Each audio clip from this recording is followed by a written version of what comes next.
इतना गहरा दुख झेलने के बावजूद भी हिमांशी नरवाल ने अपनी इंसानियत नहीं खोई। इस तस्वीर को अपनी स्क्रीन पर गौर से देखिए। ये महिला बन गई एक तरह से प्रतीक, एक सिंबल आतंकवाद की बर्बरता की।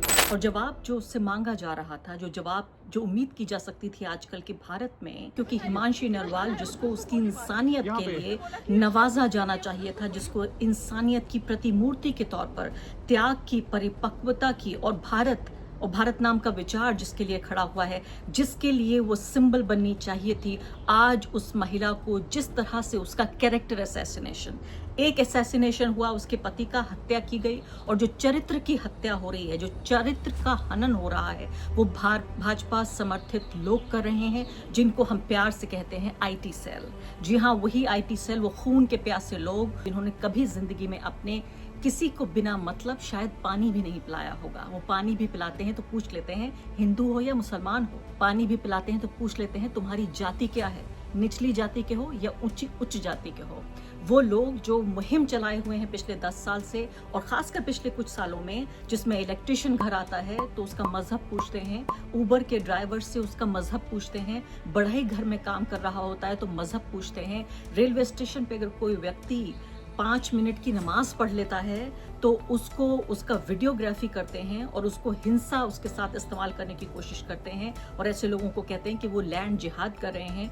वो लोग जिन्होंने एक समुदाय के खिलाफ नफरत फैलाने की पूरे तौर पर कोशिश की है, अब वो हिमांशी को अपनी नफरत के लिए इस्तेमाल कर रहे हैं। वो हिमांशी से क्यों नफरत करते हैं, इससे पहले कि मैं आपको बताऊं, और मुझे बहुत शर्म आ रही है एक महिला होने के नाते, एक देश प्रेमी पत्रकार होने के नाते, कि किस तरह से हिमांशी का चरित्र हनन, कैरेक्टर असैसिनेशन करने की कोशिश हो रही है, कि ये क्यों नफरत कर रहे हैं। हिमांशी से नफरत करने की वजह क्या है?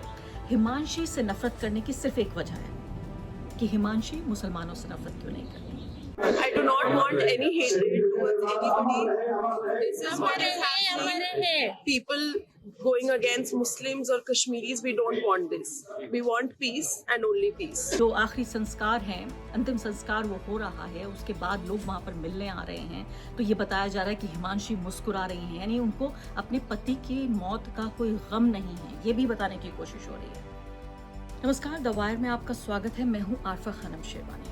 इस तस्वीर को अपनी स्क्रीन पर गौर से देखिए। आपने पिछले 2 हफ्तों में कई बार इस तस्वीर को देखा होगा, बार इस तस्वीर को देखा होगा, लेकिन मैं चाहती हूँ कि इस तस्वीर को आप नई आंखों से देखें।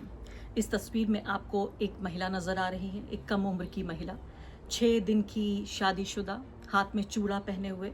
हिंदू धर्म के ज़्यादातर जो मानने वाले लोग हैं, उसमें जो नई शादीशुदा महिलाएं हैं, जो औरतें हैं, वो पहनती हैं ये चूड़ा। ज़्यादातर कल्चर्स में पहना जाता है इसको, कुछ मुसलमान भी पहनते हैं।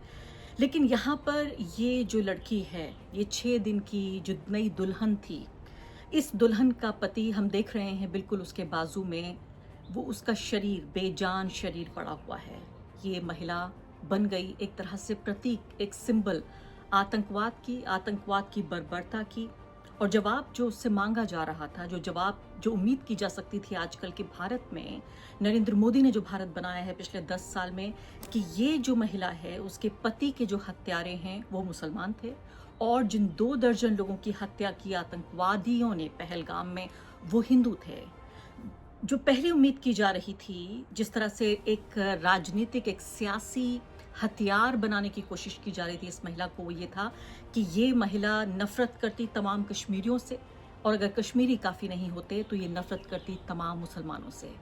लेकिन ऐसा नहीं किया हिमांशी नरवाल ने, ऐसा नहीं किया। हिमांशी नरवाल जो एक तरह से त्याग और एक तरह का, मैं कहूँगी, गरिमा और एक तरह की मैच्योरिटी, एक परिपक्वता और नरेंद्र मोदी के बनाए गए भारत को हराने की एक पहचान के तौर पर उभर कर आ रही हैं, कि ऐसे भी भारतीय हैं इस देश में जो अपने ऊपर इतना इंटीमेट, इतना ज़्यादा निजी, मैं कहूँगी, और इतना गहरा दुख झेलने के बावजूद भी हिमांशी नरवाल ने अपनी इंसानियत नहीं खोई। लेकिन किसने अपनी इंसानियत खो दी? वो तमाम लोग जो भाजपा के समर्थक हैं, वो तमाम लोग जो हिंदू धर्म के रक्षक हैं, वो तमाम लोग जो ये कहते हैं कि भारत को हिंदू राष्ट्र बनाना चाहते हैं। मैं आज बात कर रही हूँ हिमांशी नरवाल की, इसलिए क्योंकि हिमांशी नरवाल, जिसको उसकी इंसानियत के लिए नवाजा जाना चाहिए था, जिसको इंसानियत की प्रतिमूर्ति के तौर पर त्याग की, परिपक्वता की और भारत नाम का विचार जिसके लिए खड़ा हुआ है, जिसके लिए वो सिंबल बननी चाहिए थी, आज उस महिला को जिस तरह से उसका कैरेक्टर असैसिनेशन हुआ, उसके पति का हत्या की गई और जो चरित्र की हत्या हो रही है, जो चरित्र का हनन हो रहा है, भाजपा समर्थित लोग कर रहे हैं, जिनको हम प्यार से कहते हैं आईटी सेल। हिमांशी ने ये क्यों कि वो नहीं चाहती, उसका दुख बहुत गहरा है, लेकिन उसके बावजूद वो ये नहीं चाहती कि कश्मीरियों और मुसलमानों के पीछे पड़ा जाए। ये उसके शब्द थे। वो सिर्फ शांति और शांति चाहती है। We do not want people going against Muslims और Kashmiris, we want peace and only peace. Reporter ने जब उनसे पूछा कि क्या जस्टिस नहीं चाहिए, तो उसने कहा हाँ, इंसाफ भी चाहिए, लेकिन पीस का उसने जिक्र किया। उसने ये नहीं कहा कि मुझे खून के बदले खून चाहिए और खून उन लोगों का चाहिए जो लोग निर्दोष हैं, खून उन लोगों का चाहिए जिनका इस आतंकवादी घटना से कोई लेना देना नहीं है, जो इत्तेफाक से उन लोगों के धर्म को शेयर करते हैं, धार्मिक पहचान के हिस्सेदार हैं, जो आतंकवादियों की भी हो सकती है। क्योंकि भारत की सरकार का ये कहना है कि पाकिस्तानी आतंकवादी इसमें शामिल हैं और जाहिर है उनका धर्म एक तरह से देखा जाए तो इस्लाम के मानने वाले रहे होंगे, और इसीलिए उन दरिंदों ने किस तरह से लोगों की, जिन लोगों की हत्या की, पहले उनसे उनका मजहब पूछा और मजहब पूछने के बाद फिर उनको अलग करके और फिर उनकी हत्या की। तो मुस्लिम आतंकवादियों ने हिंदू पीड़ितों की उनका धर्म पूछकर उनकी हत्या कर दी। अब सवाल यहाँ पर ही पैदा हो रहा है कि जाहिर है ये देश की सुरक्षा पर हमला था, ये देश की संप्रभुता पर हमला था।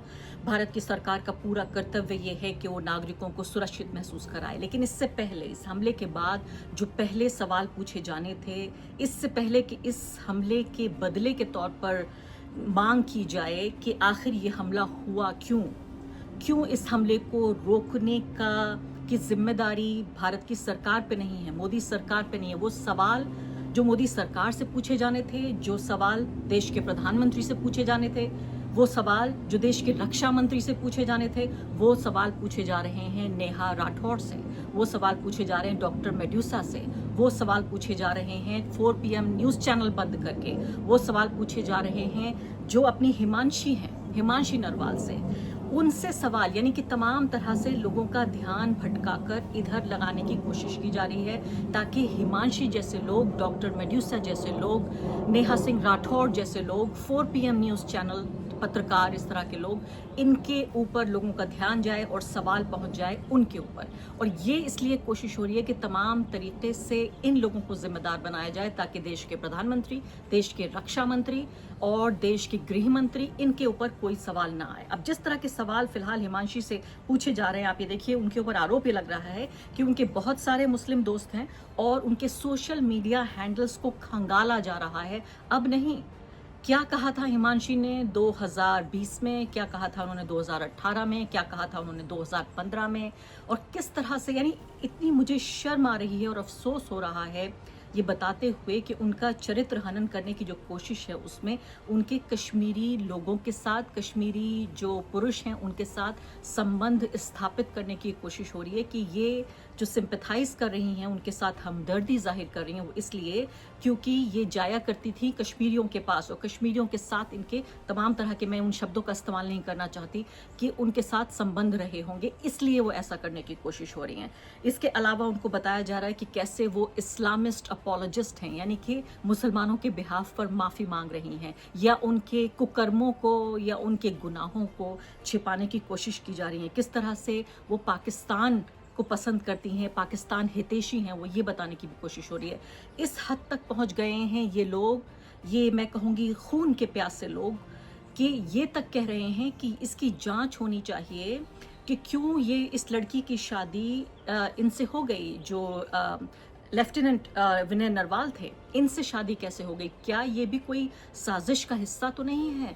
क्या ये आतंकवादियों से मिली हुई नहीं है? और ये कोई ऐसी चीज़ नहीं है कि घर के ड्राइंग रूम में बैठ के डिस्कशन हो रहा है, ये बाकायदा डिस्कशन हो रहा है सोशल मीडिया पर, जिस तरह से चरित्र हनन करने की पूरी तरीके से कोशिश हो रही है। तो ये भी माना जा रहा है कि जस्ट सिर्फ इसलिए क्योंकि उन्होंने नफरत करने के बजाय उन्होंने कहा कि उन्हें शांति चाहिए, हिमांशी का चरित्र हनन करने की कोशिश के तौर पे। अब ये देखिए कई दिन इस बात को गुजर गए और लगातार इस बात को लेकर ये वीडियो भी आप देखिए जिसमें जो आखिरी संस्कार हैं, अंतिम संस्कार वो हो रहा है, उसके बाद लोग वहाँ पर मिलने आ रहे हैं, तो ये बताया जा रहा है कि हिमांशी मुस्कुरा रही हैं, यानी उनको अपने पति की मौत का कोई गम नहीं है, ये भी बताने की कोशिश हो रही है। अब इसके बाद जो विमेंस कमीशन है वो आया है और उसने किसी तरह से ऐसा लगता है बड़े अनमने मन से, बड़े अनमने तरीके से ये एक स्टेटमेंट जारी किया है जिसमें कहा है कि जम्मू कश्मीर के पहलगाम में आतंकी हमले में देश के अनेक नागरिकों की हत्या कर दी गई। इस हमले में अन्य लोगों के साथ विनय नरवाल का भी जिक्र किया गया है। पूरा देश आहत व क्रोधित है। लेफ्टिनेंट विनय नरवाल की मृत्यु के बाद उनकी पत्नी सुश्री हिमांशी नरवाल जी को उनके एक बयान के संदर्भ में सोशल मीडिया पर जिस प्रकार निशाना बनाया जा रहा है वो अत्यंत निंदनीय है, दुर्भाग्यपूर्ण है। किसी महिला की वैचारिक अभिव्यक्ति या निजी जीवन को आधार बनाकर उसे ट्रोल करना किसी भी रूप में स्वीकार्य नहीं है। किसी भी प्रकार की सहमति या असहमति को सदैव शालीनता और संवैधानिक मर्यादाओं के भीतर व्यक्त किया जाना चाहिए। राष्ट्रीय महिला आयोग प्रत्येक महिला की गरिमा और सम्मान की रक्षा के लिए प्रतिबद्ध है।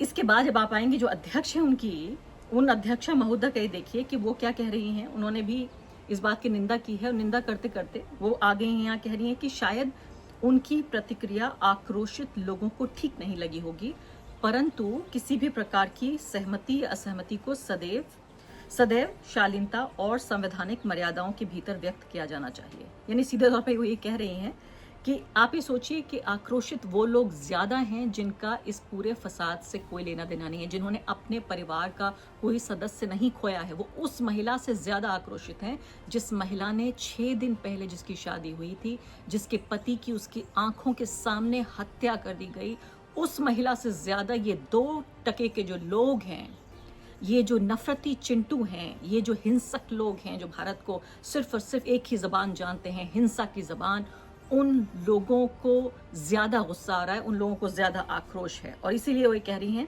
कि भाई आप लोग आक्रोशित तो हैं लेकिन आपने इतना नहीं कहना चाहिए था, थोड़ा बहुत कह लेते, ये बहुत कुछ ज्यादा है। ये देखिए आप भाषा देखिए, मुझे लगता है इससे ज्यादा तो अगर स्टेटमेंट ये जारी नहीं किया होता तो ज्यादा अच्छा होता। और जो हिमांशी नरवाल हैं वो अकेली नहीं है, जो भी इस पूरी हिंदुत्व की राजनीति के वायलेंट प्रोजेक्ट, ये पूरा जो हिंसक प्रोजेक्ट है इसके रास्ते में आएगा, उसका यही हाल किया जाएगा। मैं दूसरा शैला नेगी का जिक्र करना चाहती हूँ, जो उत्तराखंड का मैं आपसे जिक्र कर रही हूँ, जहाँ पर एक जिक्र ये था कि किसी के साथ, छोटे बच्चे के साथ यौन हिंसा हुई और उस यौन हिंसा का आरोपी एक मुसलमान था। उसके खिलाफ रैली निकाली जा रही थी। रैली में मुसलमानों के खिलाफ, यानी सिर्फ उस व्यक्ति के खिलाफ नहीं जो कि गिरफ्तार हो चुका है, उसके खिलाफ नहीं, सिर्फ उसी के खिलाफ नहीं बल्कि आम मुसलमानों के खिलाफ गाली गलौज की भाषा का इस्तेमाल हो रहा था। इसके अलावा वहां दुकानों में तोड़ फोड़ की भी कोशिश हो रही थी। इस बात का विरोध किया शैला नेगी ने, तो शैला नेगी को भी बलात्कार की धमकियां मिलने लगी। मैं आपको सिर्फ एक बताना चाहती हूँ बात, ये कि ये जो पूरा वायलेंट प्रोजेक्ट है, ये लोग जो कहते हैं कि एक धर्म के नाम पर ये देश को बनाना चाहते हैं, ये किसी के सगे नहीं है। ये सिर्फ अपने सगे हैं, सिर्फ अपने विचार के लिए और अपने इस हिंसक प्रोजेक्ट के लिए, इस वायलेंट प्रोजेक्ट के लिए ये किसी को भी निशाना बना सकते हैं, किसी को भी शिकार बना सकते हैं, चाहे वो हिमांशी नरवाल हो या फिर वो शैला नेगी हो। तो इस पूरे मामले में आप ये देखिए कि जिस तरह से जब ये मारपीट शुरू हुई तो उन्होंने इस बात का विरोध किया, जो भी इनके इस प्रोजेक्ट के रास्ते में आएगा उसको शिकार और निशाना पूरे तरीके से बनाया जाएगा। और इसी अनैतिकता और इसी अमानवीयता से गुजरते हुए सोशल मीडिया पर एक ऐसी पोस्ट पे मैं पहुंच गई, इंस्टाग्राम पे खासकर, जिसने ऐसा लगा कि बहुत सारे जख्मों पर एक साथ मरहम लगा दिया।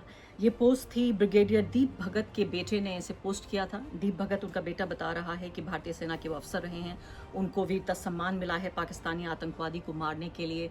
उन्होंने जब उनसे पूछा उनके बेटे ने इस इंस्टाग्राम वीडियो में कि आखिर इन आतंकवादियों का मकसद क्या था, क्या ये हिंदुओं के खिलाफ ये हमला हुआ था, आखिर आतंकवादी चाहते क्या हैं, मैं चाहती हूँ आप ये सुने जरूर। For those who don't know, I'm a proud son of someone who served in the Indian Army as a Special Forces officer for 30 years. Someone who's won a gallantry award for killing Pakistani terrorists at a very young age. Brigadier Deep Bhagat, my father.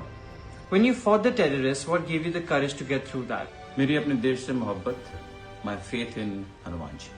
What do you think about the Pahalgam attack? Do you think it was against Hindus? No, it was against Indians. Why did they target Hindus? It's a tactics to divide us on communal lines. What do you mean? सब कुछ ना एक play के अनुसार चल रहा है। कौन से धर्म के बारे में पूछना, उनका कलमा पढ़वाना, कुछ लोगों को जिंदा छोड़ देना ताकि वो इन सब चीज के बारे में सबको बताएं। They are playing a psychological game to create fights in our country on religious grounds, and that's the real aim. Do you think locals were involved? Very few. Local आवाम को तो ये सूट ही नहीं करता है। टूरिस्ट सीजन की अभी शुरुआत ही हुई है। What's the message you'd like to give to every Indian watching? Indian हमें अपने आप से ये क्वेश्चन पूछना है कि क्या हमने कम्युनल वायलेंस करके अपना गुस्सा निकालना है या ये लड़ाई जीतनी है। और आखिर में इस पूरे पागलपन को समेटते हुए राजेश जोशी की एक कविता जो ऐसा लगता है कि हमारे दौर की एक तरह का गीत, हमारे दौर की एक तरह से एंथम बन गई है। राजेश जोशी कहते हैं, जो इस पागलपन में शामिल नहीं होंगे मारे जाएंगे, कटघरे में खड़े कर दिए जाएंगे, जो विरोध में बोलेंगे, जो सच सच बोलेंगे मारे जाएंगे। बर्दाश्त नहीं किया जाएगा कि किसी की कमीज हो उनकी कमीज से ज्यादा सफेद, कमीज पर जिनके दाग नहीं होंगे मारे जाएंगे। धकेल दिए जाएंगे कला की दुनिया से बाहर, जो चारण नहीं, जो गुण नहीं गाएंगे मारे जाएंगे। धर्म की ध्वजा उठाए जो नहीं जाएंगे जुलूस में, गोलियां भून डालेंगी उन्हें, काफिर करार दिए जाएंगे। सबसे बड़ा अपराध है इस समय, सबसे बड़ा अपराध है इस समय निहत्थे और निरपराध होना, जो अपराधी नहीं होंगे मारे जाएंगे। द वायर के और वीडियोस देखने के लिए सब्सक्राइब करें और बेल आइकन पर क्लिक करें। स्वतंत्र पत्रकारिता की आर्थिक मदद करने के लिए डिस्क्रिप्शन में दिए गए लिंक पर जाएं और अपनी राशि चुनें।